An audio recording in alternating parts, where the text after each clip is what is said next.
Anything Media.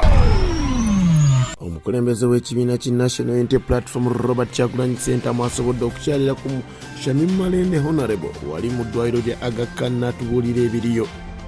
Ate ye amyuka omwogezi wa poliisi Afande Clara Nabaka asobodde okukakasa okukwatibwa ka Joseph Kabuleta. Ate ye Honorable Zaake ne Thomas Tayebwa yandibanga bitabuse anti Tayebwa asendesezza Zaake mu kakiiko akakwasiza empisa aka parliamentary.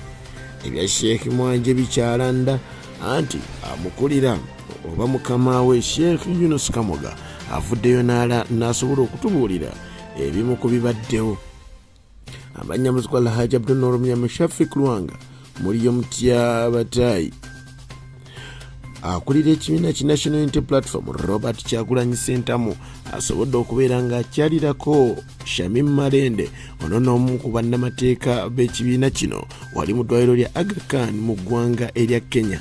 Robert Kyagulanyi Ssentamu yasobodde okuba ng'akakasa bannayuganda nga Shamim watandise okubeera ng'akuba ku matu era kaakati wenjogirira ekizimba eddagala likikkiriza teriri mu lisamba era Shamimu atandise okudda engulu lwakuba agamba nti akyalina obuzibu bw'obugonvu nti erabika ebirwadde ebimuluma munda bikyaganya okuba ng'ate bitereera, naye asuubiza nti Shamimu gwe yagenda si bwali wenjogirira kakati. Ate ye amyuka omwogezi wa poliisi amanyikiddwa nga Clara Nabaka Afande asobodde okubeera ng'ate atubuulira nga Joseph Kabuleta poliisi bw'emulina. Agamba nti ng'ennaku z'omwezi 3 omwezi ogwokutaano 2022 Joseph Kabuleta ono wamu n'ekibiina kye ki National Economic Empowerment Dialogue Party basobola okutuuza press conference obulutuula lwa bannamawulire era bwe batyo ne basobola okuba nga boogera njwanja ku gavumenti wamu n'okusiga obukyayi ku gavumenti eno n'okwawulayawula mu mawanga.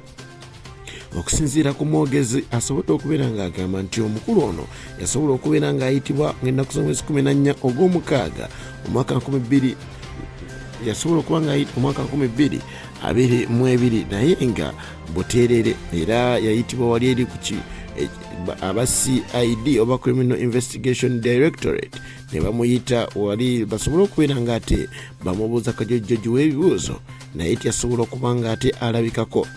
Tinewe yayitibwa ng'ennaku z'omwezi 12 omwezi guno ogwa Novemba omwaka 2022 ku headquarters wali ezennaggulu yasobola okuba ng'era n'agaana okuba ng'ate alabikako. Okusinziira ku mbeera esobodde okuba ng'ate erabikako, jjukira nti ono era yakwatibwa mu mwaka 2019 nga tannaba kuba nga yeesimbawo mu 2021 ku nsonga era ze zimu ez'okwogera njwanjwa ku gavumenti nga poliisi w'ebitebya. Ono basobodde okuba nga bamusanga ku ofiisi ze wali ebugoloobi era bwe batyo ne bamutwala nga nennabugi simufungize.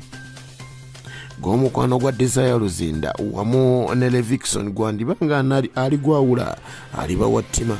Bano basobodde okubeera nga ono Levikson yasobodde okuba nga asitula Desire Luzinda n'ava mu ggwanga lya America gy'awangalira n'ajja asobola okubeera ng'ayimba wali mu kivulu kye ekyabadde Kololo era abantu babeegesa amaaso ne bakkiriza nti ddala kituufu wadde omukyala akuzeemu mu myaka omwana w'obulenzi ajja kumussa essanyu wamu n'okumuzza obuto.